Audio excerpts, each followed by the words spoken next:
So school is starting back up again, and I wanted to get on here and make a short video for you guys, whether you're in high school or at the college level, or even if you're just working an everyday job. And these tips will be able to go to high school, college, your job, your home, or just anywhere. So we need to share our faith and tell people about Jesus, and also show Jesus' love through us. So Matthew 5 verse 16 says, "Let your light shine before men in such a way that they may see your good works and glorify your Father who is in heaven."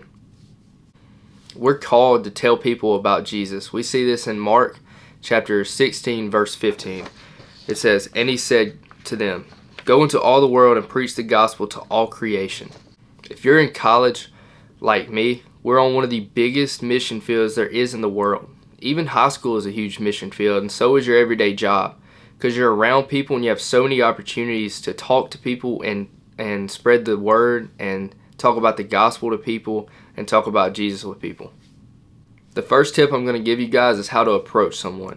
So first and foremost, we need to be gentle. We need to have gentleness for approaching people.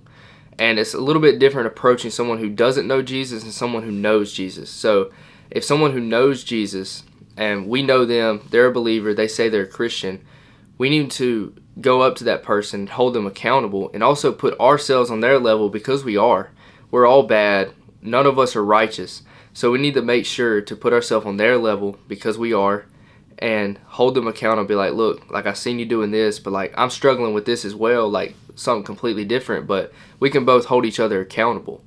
And for the unbeliever, it doesn't really have to be like that. It's not going to look exactly like it does for a believer. So with the unbeliever, I would more so take the approach as in like letting them know what the gospel, him or her, what the gospel is, and just make them familiar with who Jesus is, and just ask them questions, just simple questions like, do you know who Jesus is? Like, where do you think we go when we die? And things like that. The second tip I'm going to give you guys is boldness.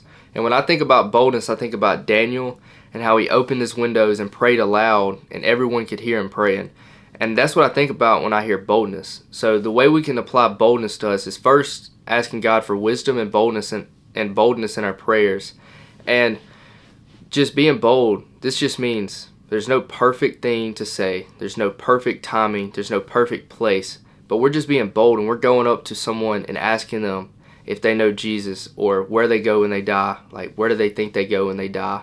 And things like that. Just asking simple questions, or just telling them about the gospel and the good news about what Jesus done for us. The third tip I have down is don't be too cool. Don't feel that you're too cool to go talk to someone, or take an opportunity that you see that you have. So if you see an opportunity in an opening and you felt led in your heart to go talk to that person, don't turn it down. Just go. Don't be like, well, that's the person nobody talks to. That's the person that people are going to look at me weird for talking to. But in the end, your popularity status won't matter. And one conversation can depend on a person's eternal salvation. The fourth tip I have is don't be upset if someone rejects the gospel, because they're not rejecting you, they're rejecting God, and we can't force someone to love God. So make sure you keep that in mind. The fifth and final tip I have for you guys is be the difference. Let your light shine upon others, and get around people who are godly and people who can hold you accountable. And when I say that, I'm talking about very close friendships. We need to be around people who hold us accountable. It's not saying don't be friends with an unbeliever or someone who's not living by the word. I'm not saying that. I'm saying make sure you, in your very close friendships, that you are around people who are going to hold you accountable. And as it says in the Bible, iron sharpens iron. Also, don't forget what you believe. Just because someone else is doing something, or everyone else is doing something, it doesn't mean that it's okay. Make sure you remember your beliefs and you go by the Bible and not what other people say. Be the difference and help the lost. Remember, Jesus sat with the sinners and the tax collectors, but yet didn't become one. I hope this video was helpful. I hope that these tips really touched you guys and inspired you guys to go out and spread the word to people. I hope it really helps you guys this school year. And if you have any questions or concerns, drop them in the comment below, and I'll see you guys next time.